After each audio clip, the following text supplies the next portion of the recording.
Welcome po sa Cooking Alasen. Ang gagawin naman po natin ngayon ay no-bake yema cake.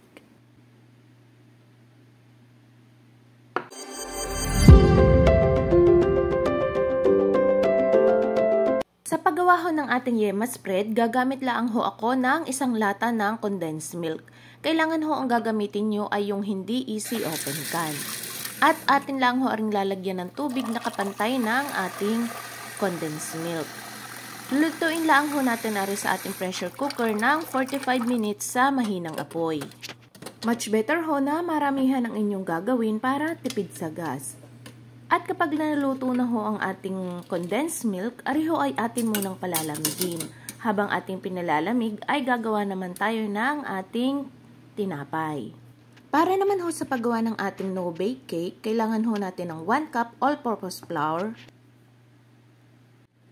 1/2 cup ng white sugar, 1 tablespoon baking powder. Haluin lang natin ng bahagya at isusunod naman natin ang ating mga wet ingredients. 1 medium egg, 1 cup of fresh milk or pwede rin naman ang evaporated milk or tubig kung wala kayong milk. 2 tablespoon ng oil, pwedeng vegetable oil or cooking oil. I-mix lang nating maigi hanggang sa mag-weld combine na ang ating mga ingredients. Kapag kagarinin na ang kanyang consistency, atin na ring isasalin sa ating mga prepared na lianera. At habang ari ay aking isinasalin sa ating mga lianera, ay nagpapakulo na ako ng tubig sa ating steamer. Kailangan ho bago natin ari ilagay sa ating steamer, ay kumukulo na yung tubig ng ating steamer. Di na nga po pala ako nag-grease sa ating molder dahil ang ating mixture ay meron na pong oil. I-steam lang ho natin ari ng 20 minutes sa mahinang apoy or depende ho sa size ng inyong molder. Ang ginamit ko hong molder ay medium size na lianera. Set aside lang muna ho natin ari. At eto na ho ang ating condensed milk na niluto natin kanina. Kailangan ho ay malamig na bago ninyo buksan. Garinin na ho ang kanyang magiging itsura sa pagluto natin sa ating pressure cooker ng 45 minutes.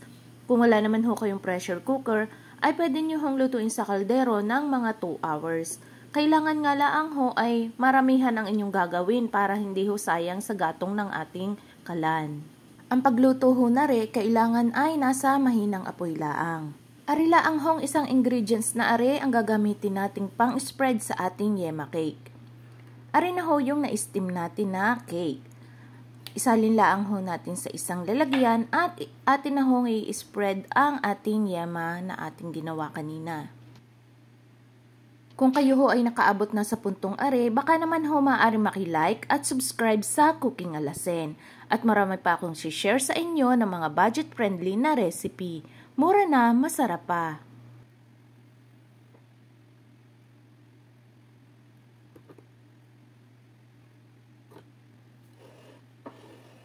After ho nating malagyan ng yema, atin na ho ring gagadgada ng cheese. Mas maraming cheese, mas masarap. Ari ho ang mga ingredients na aking ginamit sa paggawa ng no-bake yema cake. Maraming salamat po sa panonood.